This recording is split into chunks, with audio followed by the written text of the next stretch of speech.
თავიდან ბოლომდე. ვისაუბროთ იმ სერვისებზე, რასაც თქვენ ახვედრებთ მშობლებს და პატარებს საზაფხულო ბაღის პირობებში, ასე ვთქვათ და რამდენად განსხვავდება ეს ოფიციალური სწავლების მეთოდისგან და პერიოდისგან ეს ხანმოკლე პერიოდი? კი ბატონო, სწორად აღნიშნეთ თქვენ, რომ ეს არ არის 10-იანი ციკლი. ზოგადად ჩვენი პროგრამა 10 თვეს მოიცავს, თუმცა ეს ერთი თვე ნახევარი გვაძლევს იმის საშუალებას, რომ ნებისმიერი ბავშვი მივიღოთ, ანუ უცხო ბავშვებსაც ვღებულობთ. შესაბამისად, ამ ბავშვებს ჩვენ არ ვიცნობთ ესე კარგად. როცა შემოდიან, აი ჩვენ დაწესებულებას ზუსტად ეს ხიბლი აქვს ფერებიდან გამომდინარე, ინფრასტრუქტურიდან გამომდინარე, რომ არ აქვს რაღაც დაწესებულების გარემოს ესეთი ცივი არ გვხდებათ იქ. პირველივე დღიდან და პირველივე წამიდან, როგორც კი ფეხში მოადგამენ, ჩვენ ვცდილობთ, რომ მოვიპოვოთ მათი ნდობა.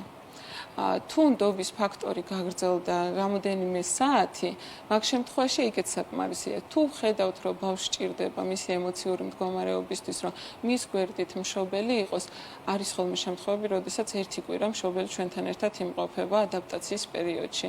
ძალიან დიდი სიფრთხილით ვუდგებით, ძალიან ბევრი ბავშვი მოგვიყვანეს ახლა ისეთი, რომელმაც სტრესი მიიღო ამ პერიოდის განმავლობაში, თუნდაც სხვაგან მისვლის გამო, არ მინდა დავასახელო ახლა.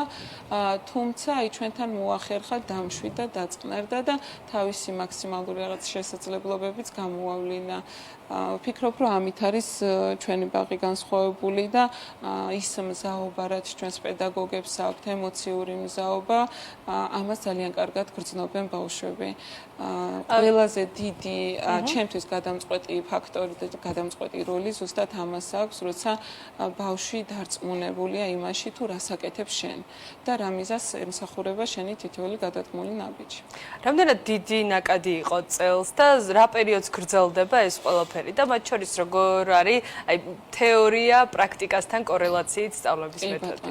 მე მინდა ხაზი გაუსვა იმას, რომ ჩვენთან ფიზიკურად ნაკადი რომც იყოს დიდი, ანუ 4 ჯგუფი გვაქვს მხოლოდ. ანუ 1200 კვადრატში 4 ჯგუფი ფუნქციონირებს, აქედან გამომდინარე დიდ მასშტაბებზე ჩვენ არ გავდივართ როგორც ასეთი. თუმცა მოთხოვნა როგორც ვახსენე, ანუ იმატებს და მზად ვართ, რომ სამომავლოდ უკვე საზაფხულო თუნდაც პროგრამები დავგეგმოთ სხვა ლოკაციებზე. ეს არც ეხება მხოლოდ რაღაცა საბავშვო ასაკის ბავშვებს და რა დიაპაზონში შეიძლება რომ მოიყვანონ? სავარაუდოდ ჩვენ როგორც ვფიქრობთ მესამე კლასამდე, იმიტომ რომ ზუსტად ეს ის ასაკია, როდესაც აი მშობლებს 2-3 წლიდან? კი ბატონო, 3 წლიდან. 3 წლიდან ჩვენთან ბაგა არ არის, არ ფუნქციონირებს, 3 წლიდან ვიწყებთ ბავშვების მიღებას და მესამე კლასის ჩათვლით გვექნება მაგის საშუალება, რომ სამომავლოდ დავგეგმოთ მათთვისაც საინტერესო პროგრამები. კი ბატონო.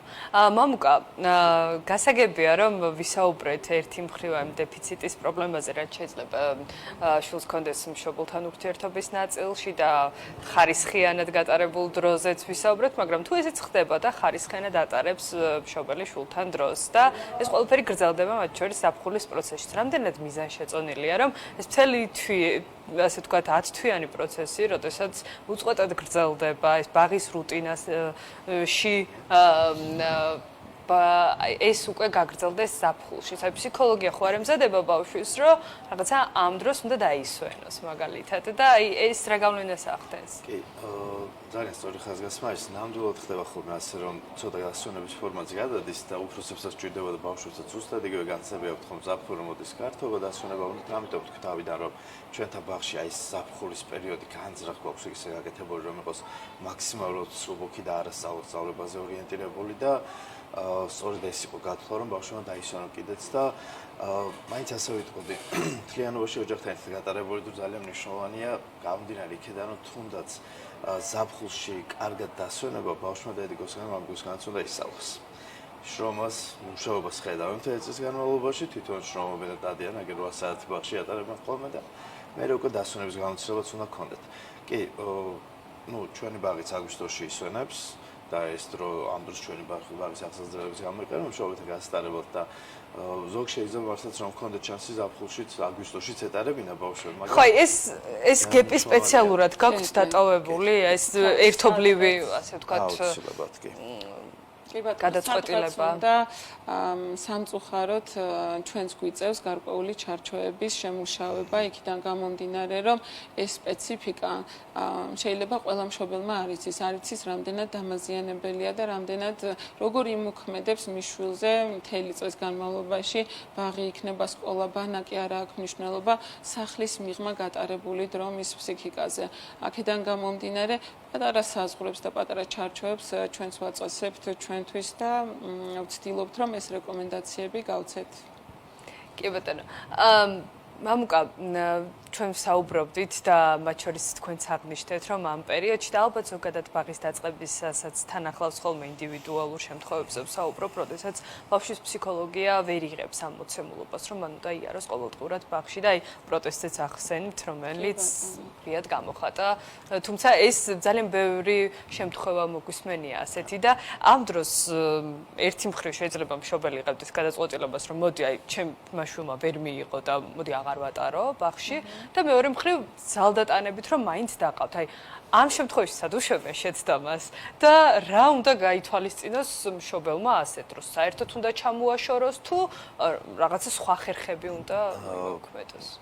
ორი ვარიანტი რომელიც განიხილეთ გონია რომ არც ერთი თლად სწორი შეიძლება არ სად არის ახლა მაშინ სიმართლის მარცვალი? არის მართლაც რომ არის ხოლმე მომენტები როდესაც ბავშვს საუბა ჯერ არ აქვს ბავშვის სიარულის დაწყების და ეს შეიძლება იყოს ასაკიდან გამომდინარე, შეიძლება ოჯახში მიდგომებიდან გამომდინარე იყოს და მეც მიმიცია რეკომენდაცია რომ ჯერ სახლში იმუშავეთ და ეს სამუშაო შეიძლება იყოს მაგალითად ის რომ სახლში დედიკოს და მამიკოს გარეშე მარტო თამაშს მიეჩიოს სულ რამოდენიმე წუთით მაინც რათა მერე უკვე შეძლოს ეს მარტო თამაში ბაღში გადაიტანოს უფრო მეტი დრო მოახმაროს ამას და ეს ძალიან ეხმარება ხოლმე ბავშვებს ეს უნარით უკვე გამომუშავებული აქვს ამ შემთხვევაში რაღაც არის ხოლმე საჭირო იშვიათად ყოფილა რომ მithქოს რომ აი მოდი ცოტა ხანი დავაყოვნოთ და არ მივიყვანოთ ბაღში.